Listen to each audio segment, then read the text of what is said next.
Hi, this is Circe Olson Woessner. I'm the director of the Museum of the American Military Family in Tijeras, New Mexico, and this is our podcast, Schooling with Uncle Sam. We have an exciting program planned for today. It's all about the DoD schools, which many of you know started in the 1946 when the US military established schools for the children of servicemen and women stationed in Europe and Japan. School year 2021-2022 will mark the 75th year of that effort. I'm excited to be speaking to two DoDEA former public affairs officer, and they've probably had about 65 of those 75 years. I mean, I might be fudging a little bit of those numbers, but pretty close to 60 plus years of experience with the system. And so we're going to find out a little bit about DoDEA's history and also what's in the works for 75th anniversary celebrations. So I'm very pleased to introduce my father, Dr. Allendale Olson, who was with DODS from the 1950s to the 1990s, and Mr. Frank O'Gara, who was with the school system from the 1980s until February of this year, 2021. And I just wanted to welcome both of you. Glad to be here, daughter. Glad to be here as well. So in commemorating 75 years as a school system, I'd like you to talk about some of the amazing men and women who made it their life's work to educate more than the 15 million military connected children who passed through the system. So who immediately comes to mind as an extraordinary person that you just want to talk about? Dad? Yeah, let me throw out some big names first. You know, back as World War II was coming to an end and General Eisenhower was involved with the Truman administration and the Allies about how they would set up Europe after the war. They talked about having families overseas and that they would have to have schools. And the first mention of the school system was actually before the end of the war and some of Eisenhower's plans. It was the Truman administration, of course, President Truman saying the troops would stay for the duration. Hey, and those of us who remember when he said that thought, well, what's a duration? 6 months? Well, here we are 75 years later, but it was Truman who authorized the troops to stay. And then the Army took the lead in the European occupation of Germany and appointed an Army major to start a school system. The Army major had been a superintendent in Minnesota before the war. So those are names that come up. The U.S. Office of Education, the predecessor to today's Department of Education, sent over a deputy commissioner. And the North Central Association, the accrediting association, the largest one in the States at that time, sent over a couple of officials. And then I could name other names of leaders by their positions, like John Steele, the first director of the Army system, Joe Mason, the first director of the Air Force system, Tony Cardinelli, the first director at the Navy system. But, you know, I really have trouble sorting out who are the real champions and heroes who made the school system go. In our book we're about to publish, we've got some 50 authors, most of whom spent 20 or 25 years as teachers and administrators in the school system. So I just like to say the memorable people are the teachers who decided to make their life career working for the dependent schools. And it's a remarkable collection of people with a remarkable history. So I start thinking about all the great teachers I've known, and the list goes on and on and on. So Frank, what about you? Anybody jump out at you? You know, just as Oli said, I'm really going to echo your words because there are so many names over that early history that you really know well and have written about, Oli. And then over the years that I've, 39 years that I've been in the system as well. I mean, the system has changed dramatically, but I think one thing, and your father said this is absolutely right, the spirit of our teachers and our administrators, okay, is the same now as it was then, okay? They were infused, they're today even still infused to the core with determination and innovation to create the best system that's possible for kids, what obstacles are in our way. And I think teachers as a group, to name them individually would really be hard, are the people that stand out. They are the heroes, the champions, as your dad said. that has made this system work for so many years now. So I would echo that. As a product of DoDEA, I have fond memories of my teachers, and respect for them, and the relationships that we developed with our teachers as, as students with teachers is lifelong. I'm still in touch with my first grade teacher, and I'm almost 60 years old. So That's terrific. remarkable That friendship. is absolutely terrific. So we mentioned that the school system was started in 1946, and my dad alluded to it, that there was an Army school system, an Air Force school system. So briefly, Dad, I guess I should say Dr. Olson, what role did the military play in these schools, and who was allowed to attend the schools initially? So Dad? Going back to the very earliest days, 1946, as I said, the Army, I speak more from the European view than the rest of the world, though the experiences were similar and comparable and relevant to one another. The Army set up the occupation of Germany, along with France, Russia, and England. And in the Army locations, families were assigned, and the families brought school children, and the schools were established. And they were all Army schools at the beginning, but then with the political things going on all around us in those days, we had the Brussels Pact, which set up the first version of the European Union. Then we had the Berlin airlift, and then we had NATO following hard fasts around 1948. And this meant we were bringing Air Force personnel to Europe. And there were air bases stationed not just in Germany, but moving into France, into England, down along the Mediterranean. And these were not occupation forces. These were forces part of an alliance. And so we had 3 separate school systems going in Europe, and I suspect in Japan too.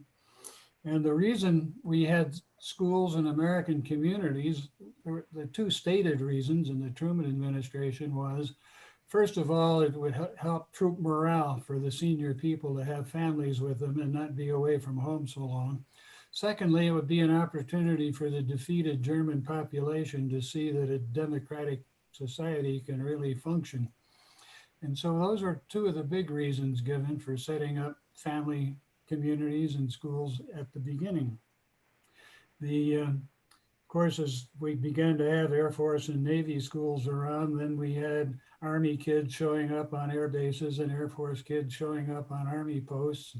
We had to develop cross-servicing agreements and get into a lot of technical things about enrollment, but that's pretty much how they got started and why they got started.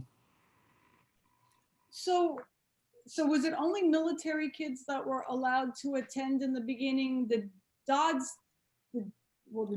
teachers could also have their children go, but who else was allowed to attend the early years? I don't suppose that's a problem that's ever stopped being something of a problem, but in general, yes, in the beginning, it was military kids.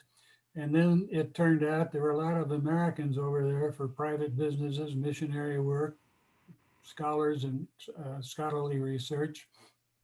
So a system was set up to allow non-military kids to enroll on a space available basis and pay a considerable sum in tuition, which was a mixed blessing because we weren't allowed to count them officially as enrollment and not get appropriated funds for them. And when they did pay a fee, we were required to deduct that money from our appropriation. But in general, it was military kids alone in the beginning. And I've lost track, Frank, you can bring us up to date. Yeah, I think the eligibility has evolved somewhat over the years, based sometimes on configuration or organizational changes, as well as governance that has changed. Back in 46, we were really talking about, our focus was on overseas schools in Europe and in the Pacific. And today, as a worldwide united organization, we have the stateside operation, then we have the overseas operation. And both of those come under different titles in the law. And so the process for eligibility is slightly different. For instance, in the United States, you have to actually live on the military installation in order to be eligible to go to school there, whether you're a DoD civilian or active duty member.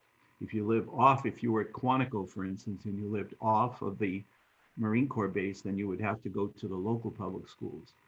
Overseas, of course, it's always been active duty and DoD civilians, but then we had some changes within the military structure where some contractors became absolutely essential to the mission. So there were allowances made for them.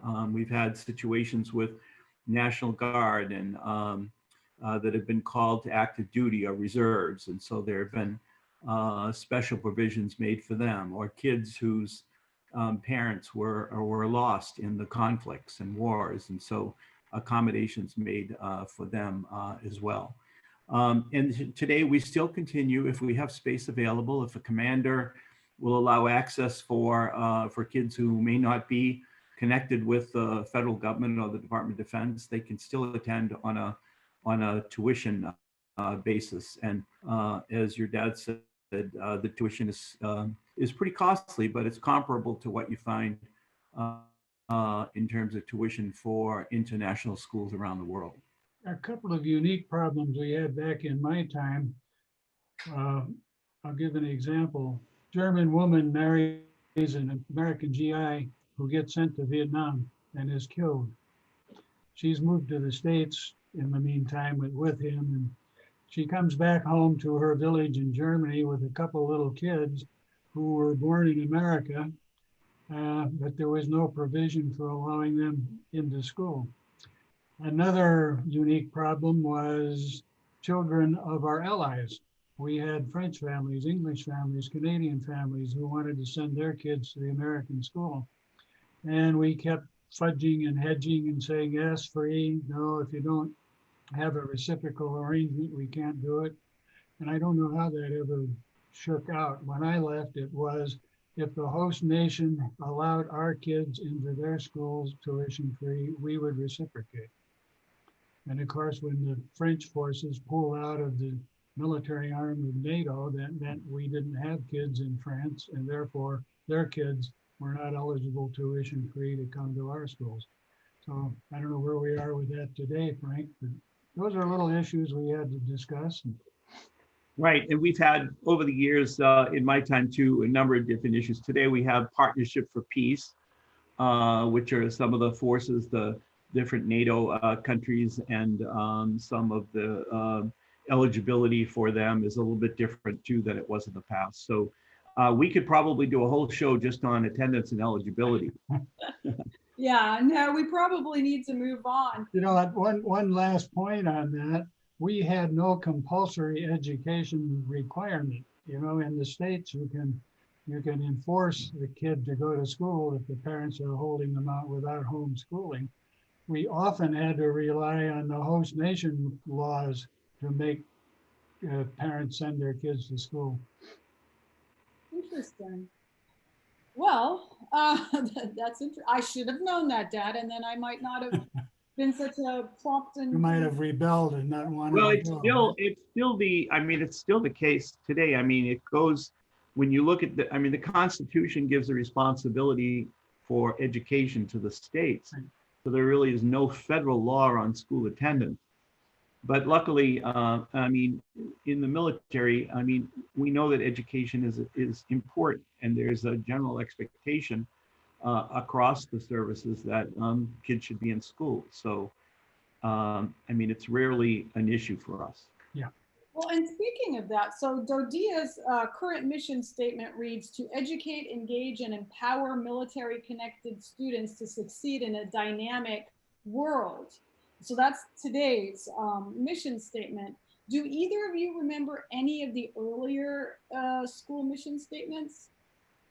Hey, when I read that question, the first thing that came to mind was DoD Directive 1342.6, which may not even exist anymore, but that was the Bible. That spelled out everything we were supposed to do, expected to do, what the schools would do, what the commanders would do.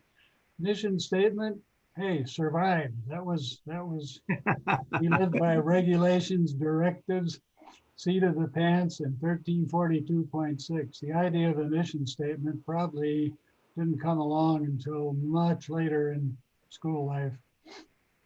Yeah, that manual that that your dad's referring to, I think it was called the Logistics and Material Support to Like schools that. from the command. And it was the absolute Bible. I think what happened with, there was always a mission statement of some sort was usually a requirement for accreditation. And of course, we had accreditation right back to Right 19 away. when school started. But there were, and their requirements have evolved. But we got involved as a school system, I'd say in the late 90s was my first recollection in strategic planning. Okay, and part of the strategic planning process, of course, is the development of a vision statement and a mission and some core values. And so those have pretty much remained consistent with minor changes. I remember I think one of them that we had back around the year 2000 was exemplary education programs that inspire and prepare kids for success in a global environment. And the themes that are in that have changed, been wordsmithed over the years. We do the plans about every 5 years where they get revisited, but they're pretty much the same. And one of the anchors in all of that is a focus on excellence. Sure. And so that's As late as the 1950s in some of our remote locations, parents were still asking us, "Are you a real school?" Their kids are going to a tobacco warehouse or to an officers club bar room for classes or into a Quonset hut. So we had to reassure them that yes, we're a real school with real teachers and a real curriculum. And so yeah, mission statement, yep, survived. That was it. In the early days. Well, going back to the current mission statement, and even the one you just mentioned prior to, I'm thinking about the words dynamic world. We're still experiencing a global pandemic. Frank, how did DoDEA deal with COVID? And was there one great big plan for the whole system, or did each school have to follow different or multiple guidelines put out by local military, host nation, federal, state? What was the plan for COVID? It's a great question. Of course, the story, there's no end to the story yet. Okay, as we know from what's happening in the last 24 hours in the United States here, it's changing again. So we were actually affected a little bit earlier than we were here in this country because of the proximity of our schools in the Pacific to China. Okay, and so Korea and Japan were, it was on their radar before it was on the radar for most people here in the United States. And so we were looking at that, and we did come up with a master plan, came up with a set of guidelines and protocols, and those guidelines and protocols have changed over time. We're now on version 7, because every time the CDC made a change in the recommendations, then we would have to revise those and update them. Now, those protocols were protocols developed for all of our schools worldwide. However, we had to build flexibility into that so that local principals and superintendents could make sure they were in compliance with local regulations that the military might have, and then also with host nation law. Because even though we might have said, you can do this, but you can't do this, if the host nation said, and I'll give you a perfect example, I think it was in Italy, where the host nation said, high schools may not be in session, but you could have elementary schools. So for a period of time. So while we felt pretty confident about which schools we were able to or should have open, we had to be in compliance with law.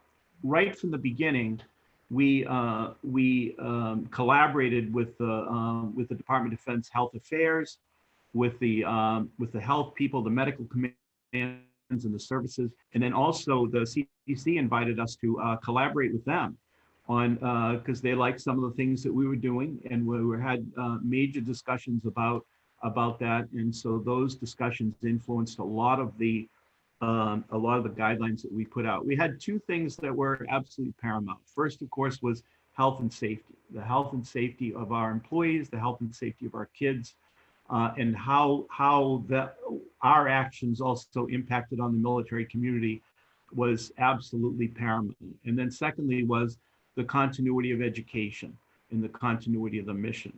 So, there was a time when if we had to stop school or evacuate, we had to stop school. But now with the technology that's available, we have the capability to continue the mission and to continue it virtually in some cases. So that brought a whole new set of things into play. So it's been, I've seen a lot of different things over my 39 years, and your dad has too, but I don't think anything has been as complex and as hard to deal with as this pandemic has. I still skim the Stars and Stripes every day, and I look at the headlines about COVID in Kaiserslautern and in Naples and in Yokota, and I think, what a great time not to be in charge of public affairs. I think about you a lot, Frank. And Absolutely, yeah. It was difficult because there were so many nuances to it. And were the teachers getting the vaccine overseas?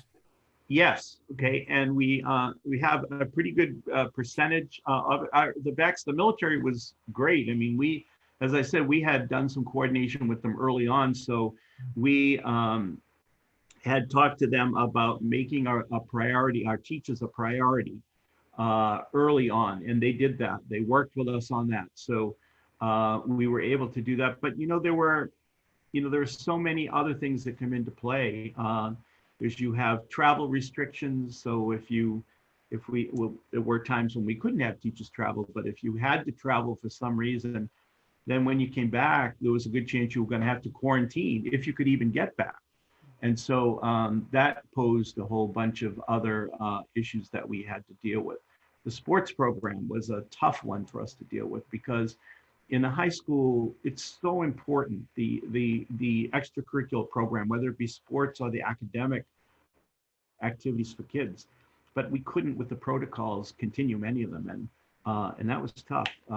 When you stop football, I remember even in calmer times, whenever the military would say, to save money, we're cutting off all TDY, all travel. And then I would call the finance people and say, well, what about our football coaches? They traveled. Well, what do you mean? Well, they have to go on travel orders. So when we started canceling football games, the restrictions on travel began to change. So absolutely, it's amazing how that happens. Yeah. So I saw some bullets somewhere that despite having to go on remote learning, 94% of all the DoDEA students were passing passing all their courses after 120 days of remote learning. So that's a testament of the teachers' fortitude and ability to pivot. Our teachers are remarkable. First of all, when all of this hit, we realized that, as we started the next school, we were moving towards the end of the first school year of the pandemic when it hit, and then we knew with the new school year coming that we'd have to come up with some options for parents. So one of the options we came up with was the virtual school. And so we went out and we surveyed our parents to find out how many would be interested in a virtual school option as opposed to the in-school option. And for the next school year, we stood up, we have a virtual already of close to 2,000 kids, but we stood up an elementary school of 10,000 kids virtually. And our folks did that in a matter of weeks. We had to procure the curriculum materials. We had to make sure we had the technology in place. We had to get technology issued to all the kids. We had to address the connectivity issues around the globe in different places. So it was an amazing feat. And while we watched carefully across the United States at, what other school districts are doing, the wins they were having, the challenges they were facing, how their kids were performing. And we were pretty happy with the performance of our kids because we monitored closely. And we had supportive communities, we had commanders that were supportive, we had parents that were supportive. And so our kids really, really did well. And at the end of the year, that first year, we had to do almost every single one of our graduations virtually. And we had to get creative about it. We had in Wiesbaden, I remember on the airfield, and you know Wiesbaden well. They had cleared everything out, and they had a hangar that became the graduation stage, and then all the families of the graduates and anyone else that wanted to attend could own their cars. So they flooded that whole airfield with cars, and the applause became the honking of the horns. And only the graduates could get out of their car, walk up, and they would pick their diploma up that was left on a table for them there. But it was miraculous. The band was everything was virtual, but parents loved it, and so we found ways, and kids were successful for the most part. I mean, we know we have some challenges like any school district, but we had some creative people that really worked hard to pull it off. I look forward to your book on this subject once you really retire. Yeah, absolutely. So I was going to ask, so the pandemic aside, DoDEA has had to deal with some other serious national or global events. And I'm thinking of Chernobyl, I'm thinking of Fukushima. Can you speak to either of those events, how you planned for that, worked around that? Well, your question suggests that we ought to have a master plan for specific events, but in reality, there's a plan in place at every level. Every teacher has a plan for getting out of the classroom. Every principal has a plan for getting principal or teachers and students out of the school. Every commander has a plan for getting his community to safety. And so, and you're right, there are international events ranging from natural disasters like volcanic explosions, floods, tsunamis, to insurrections and civil wars and actual live fire shootings. So yes, there are plans in place, and they're reviewed regularly, frequently. And in Europe, I suspect the Far East too, there were practice evacuations. Every once in a while, the commander would call for, a day of where we're going to practice getting off the installation and know where we go when trouble happens. Yeah. So yeah, absolutely. You're talking about the NEO exercises. Yes. Right. Run. Yeah.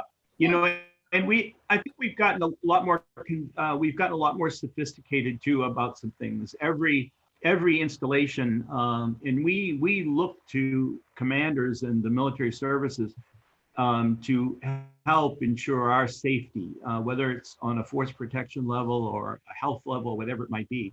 And so they're great partners in that. And there are continuity of operations plans on every installation. Every school today has to have a plan that is worked, collaborated with the command and coordinated with the command, so that we're able to act on, as your dad said, on a variety of things that could happen on any given day. The earthquake in Japan was really an interesting one because it was a voluntary evacuation. It wasn't a mandatory evacuation. So that presented some real challenges for us because military and civilian families or members, employees or active duty members could send their families home on the voluntary evacuation, but they couldn't go. So we had situations where we had teachers who wanted to send their families home, but they had to stay because we still had a mission. So we had to make all kinds of arrangements. We allowed our teachers to escort their family back to the United States and then come back. We had to look at continuity of education for kids that were in the United States. We were particularly focused on our seniors that we had to evacuate after the earthquake and tsunami, and to make sure that we had a way to make sure they got all their credits for graduation. And then for the actual graduations, they were unable to go back to Japan for the graduation. So we fit those kids that were here in the United States into one of the graduations that we had going on in the United States, so they could march with those kids. So there was a lot of the whole virtual, the technology has changed a lot of things for us. And so now when there's an evacuation, things just don't stop. I mean, we figure out the next step. Where are we going to go from here? I realize that in our anthology, we have 2 stories by teachers telling what it was like when Pinatubo blew up, and then on the earthquake you just mentioned, and they tell what it's like to try to preserve student records and how to make sure they're safe, secure, and will be available. Absolutely. So this I question, hope that answered your question. Frank, this question is for you. With the constant realignment of military missions today, how is DoDEA coping with student and family movement, teacher transfers, bases closed, new ones are popping up? So how are you dealing with that kind of realignment constantly? But also, how does DoDEA contribute to the military mission? Well, I think we contribute to the military mission in many ways. First of all, I mean, schooling and education is a readiness issue for the military. If a soldier is worried about his or her second grader and concerned about the education they're getting, whatever aspect of that, then their ability to focus on the mission, particularly if they're in a real world mission somewhere, is problematic. And we understand that. Our people get that, okay, that we have a direct impact on the readiness of the armed forces. And so we've had plenty of opportunities to step up and to show that over the last 25 years with all the conflicts that we've been involved in. And then retention is also something that we impact on, because today when a soldier, and I use the generic soldier, whether it be a Marine or a sailor or an airman, when they make a decision about staying in the military, they're looking at quality of life factors to help them make the decision. What about the housing? What about my medical care? What about education for my kids? And so we're a major factor in that. And so that's an important, a very important piece for us. And so that's why we have a laser-like focus on excellence. And we've garnered great expertise, over our 75 years in helping kids with the kind of unique problems that challenges, let's say, that military kids have, whether it be frequent transitions, because they move, their tours are usually every 2 or 3 years. And so in their school lifetime, they move a lot. And so how do we ensure that they'll be able to transition smoothly to a stateside school, like to our school, and then to our schools when they come to us. And then the other aspect of it is family separation, whether that is because of deployment or training or whatever it might be. Our schools, we know, when, particularly in times of massive deployments, when we had the Gulf Wars and other conflicts, our schools really become the center of the community. They're the one place where our kids can go when everything else is turned upside down in their lives. They can go there and they can count on the routines of school to give them some sense of normalcy in their life. And so we have a major responsibility in that, and we take it seriously. So Frank, what first drew you to the DoD schools? Had you planned to make it a career? I didn't. I came over on a 2-year leave of absence. I saw an ad in a magazine. It might have been like a NEA magazine or something, and it was for teaching abroad. And actually, when I saw the ad, I thought it was for, one of those teach abroad programs. I didn't even know that the Department of Defense had a school system. And so I got a packet back in the mail from the Department of Defense, and when I opened it and read about the school system and saw the application, I was in total, I couldn't believe it, So I had applied and got a 2-year 2-year leave of absence from my school system.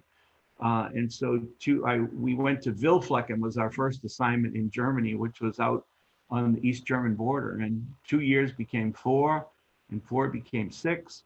And our mothers kept asking, when are you guys coming back? And so 39 years later, unbelievable. Have you ever met a DoDEA teacher or principal who decided to make a career of it at the very beginning? I'm sorry? I said, have you ever met a DoDEA teacher who says, yeah, when I signed up, I knew I was going to make a career of it? No, they all say for a temporary, temporary stay. Take it for a year or two and look around. Right. For us, for my wife and I, the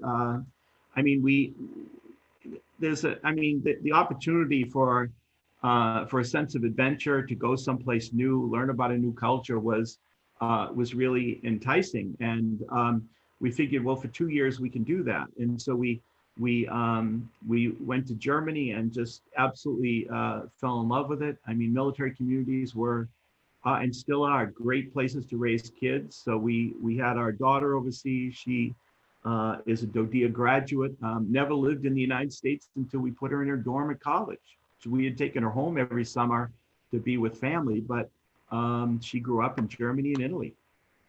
This is one of the strengths, I think, of the system, that the teachers who go over there and really dig into it are curious, creative, intellectually motivated, worldly wise, and have a positive impact on kids. Plus, they come from all the states. You'll find in any one school, the teachers will have come from, a dozen different states, bringing different perspectives. And the one world concept just seems to prevail in all the classrooms. So, this is a universal theme, they came for a little bit of time, then they stayed because they like the system, they like the host nation, they like the opportunities. So Dad, what are 3 or 4 of the biggest changes you saw in the school system from the 50s to the 90s when you were in it? Just your piece. What was some of just a couple, 3 or 4? Hey, the biggest change is one I need help with Frank on. There have been so many different names for the school system, I never know how to refer to it anymore. The biggest visible change is the facility program. I mentioned earlier on when we were in Quonset huts, even tents and all kinds of temporary buildings right up through the mid-50s. Now some of the schools being built, and there's an actual construction program that's planned years in advance, are works of art. They're architectural treasures. So that's one of the biggest physical changes. Then, of course, the administration of the schools has been more and more centralized with civilian influences than it was early on. Not that we were ever a military school system, but the whole administrative procedures are more academic, more civilianized, and certainly with new technology, kept better track of. So those are some of the areas that I see as big changes. Frank, what about some of the changes you've seen since when you came on board to now? Yeah, I think the just the evolution of the school system that to kind of formalize some of the things of becoming a school system, a civilian school system that hadn't really been formulated when they made the change in 75. And so that has been an ongoing, evolving thing that we've seen. I mean, we started here at headquarters. We had about 6 years back now, a restructuring effort that was really meant to formalize that and to create more unity across the system. Because even though our stateside schools and our overseas schools have been under one umbrella since 1994, we still had DODs and we still had DDES, and there were still territorial issues. So we had to address some of those in order to bring some consistency of practice across the system, and then to make sure that we had equity in terms of the resources and opportunities and programs that were available for all kids. So that was big.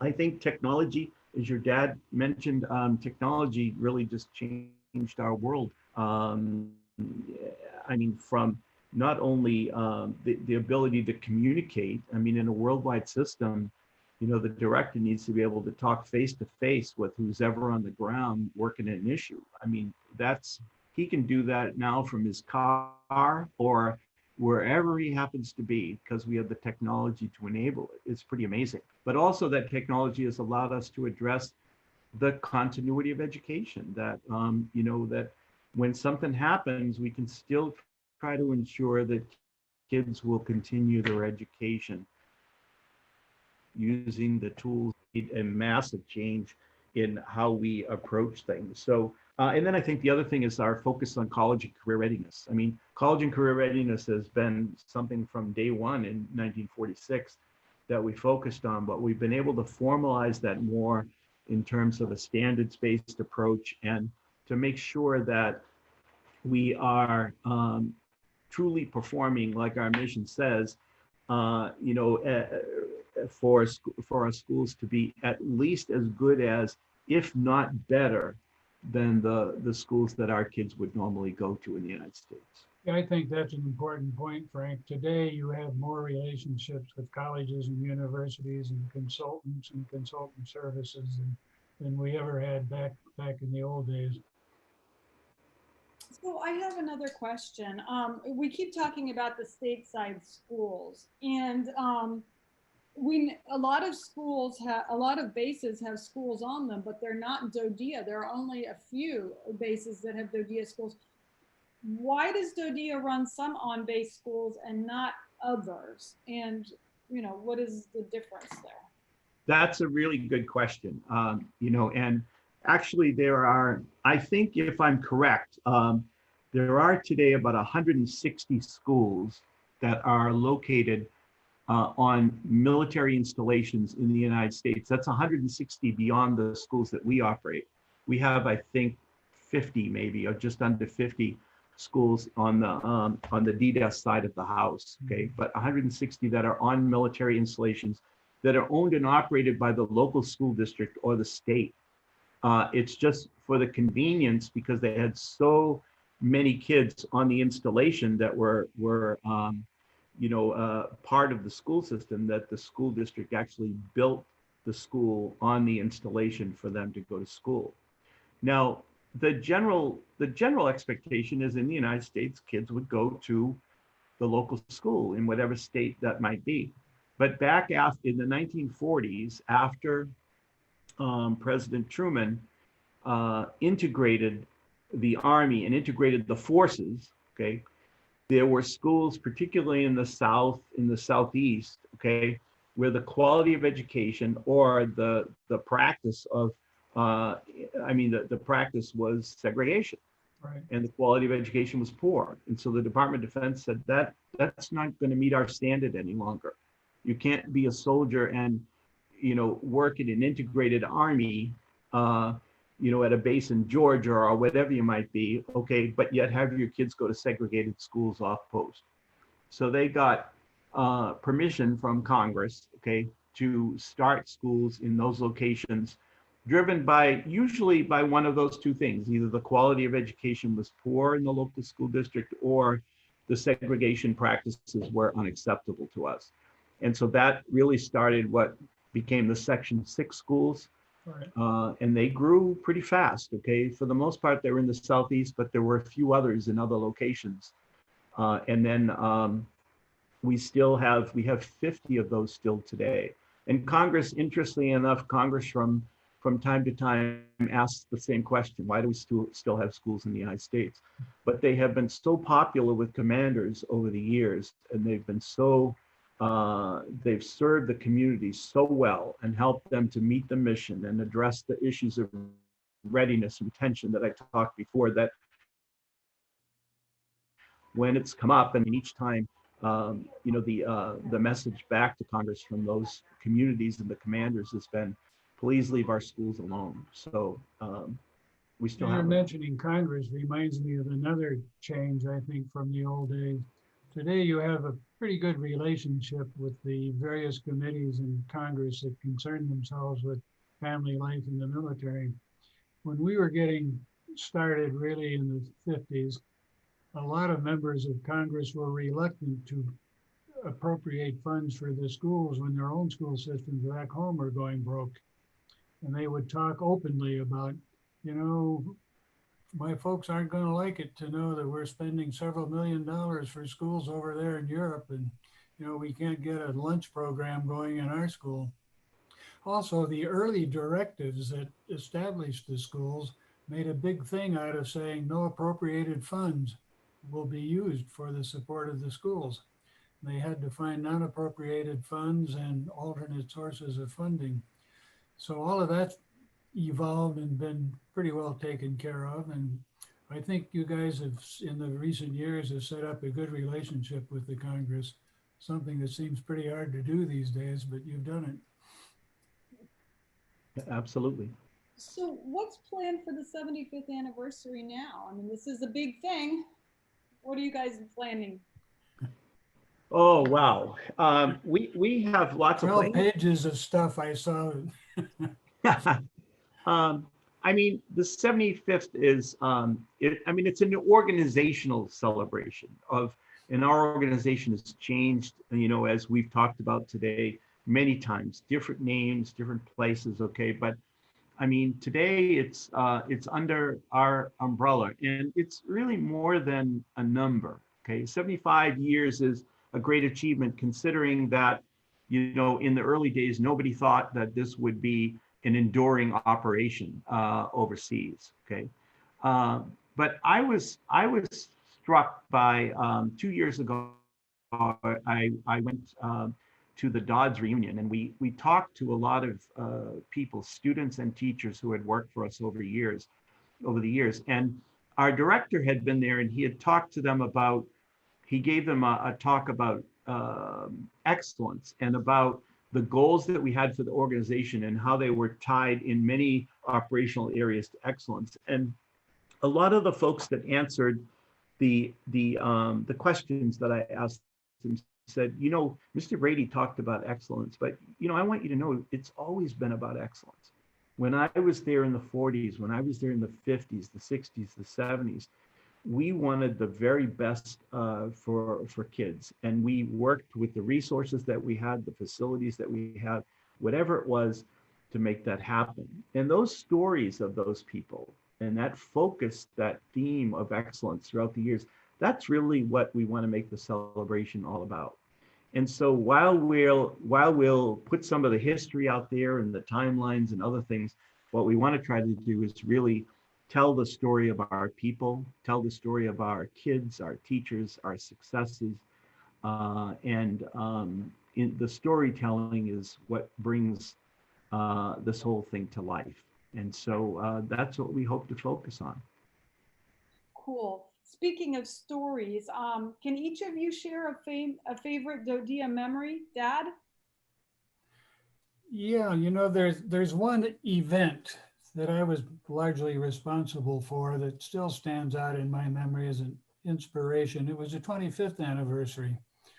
We, in the Heidelberg Officers Club, we scheduled a formal banquet and had a delegation from each of our some 200 plus schools in those days attend the banquet. And I looked out at an audience of about 1,000 people, realizing that our whole community had come together for once. A representative from the local installation, a representative from the school, and a representative from the parent community. And it was a big success, got a lot of press attention and created a really esprit de corps among a great many of our employees. But my real memory is related to what I said something about at the beginning in public affairs and then later as a liaison officer. I had to be involved in every aspect of the school operation. I had to sit in on meetings with the curriculum people, the budget people, the logistics people. I had to meet with the commanders about their missions, about their needs. And I think my favorite memory is just meeting so many people, doing so many wonderful things, seeing how the military is really committed to duty and honor, and how the teachers are some of the most creative and imaginative you'll ever meet anywhere.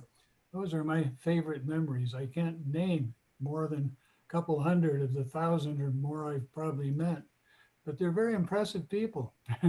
That's my favorite memory. And I love talking to the adults who come into our museum these days who have gone to a DoDEA school somewhere along the way. And it is so satisfying for me to hear them tell about how they really appreciated the schools and the teachers. Those are my memories. Frank? I love what you said, Oli. It's so true. I mean, I think this is an impossible question almost, but I'm going to go to the end of the. I'm not the end of. I'm going to go to the first Gulf War, and we had in Germany, where I was at the time, we had massive deployments. It was not uncommon to go into a school anywhere in Germany and find that 85% of the kids had a mom or a dad who was in the desert. And so when we came to the end of that school year, we knew that graduations were coming up, and we knew that many moms and dads who were deployed were unable to come to, a once in a lifetime event for their kids. So I started to work with a number of different schools with the commands, and we started to look at how we could broadcast graduations to the desert and connect our families on that special day. And we were able to pull it off. It was a incredible partnership between the military and all of the talent in Germany, in DoDEA, to make it happen. But and our focus, of course, was to bring graduation to the desert for those guys to watch down there.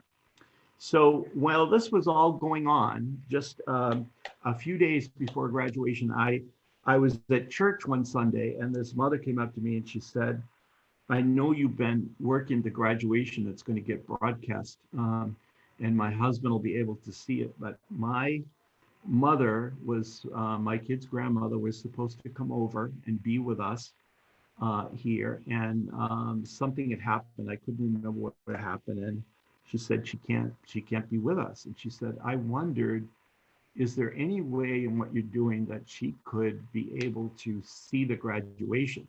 Now, at the time, we weren't thinking about, because we were just praying and hoping that we could make it work between Germany and the desert. We weren't thinking about the possibility that we could involve grandparents that couldn't even dream about coming overseas for their grandkids' graduation, to connect them using the technology. But I just decided there, I said, does your mother does she have a computer? Is there somebody who can help? Yeah, all right, I'm gonna talk to you later the week, and we'll get you set up with a URL, and we'll try to get her plugged in so that she can actually watch the graduation.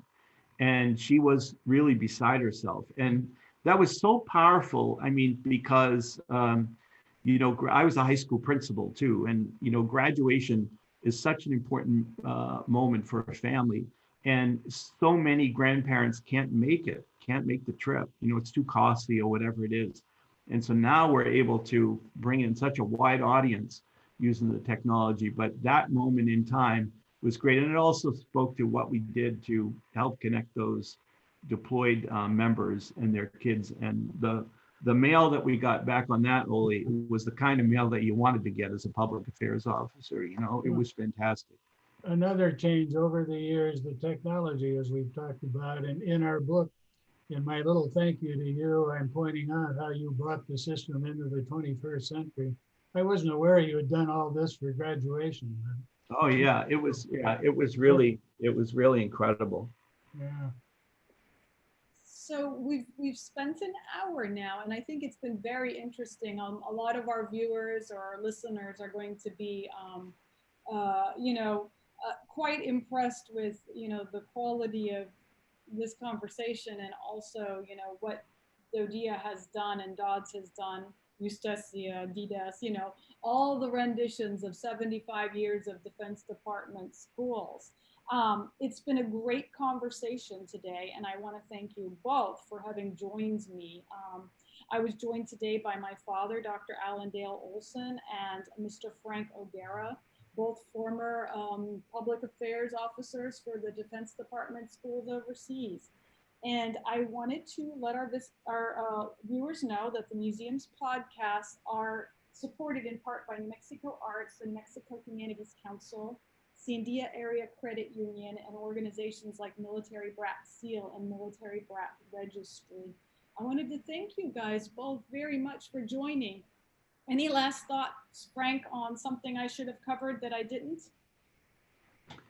No, I think you. I mean, we could talk for days probably about some of these things, but I just want to thank you for asking me to join. It's always a pleasure when I can chat, particularly with your dad, who I've had so much appreciation and admiration for over the years for what he's done. I'll always be grateful for my opportunity. I'm a teacher at heart, once a teacher, always a teacher. And I've never had the honor of wearing our nation's uniform, but I've had the privilege for the last 39 years of serving military families.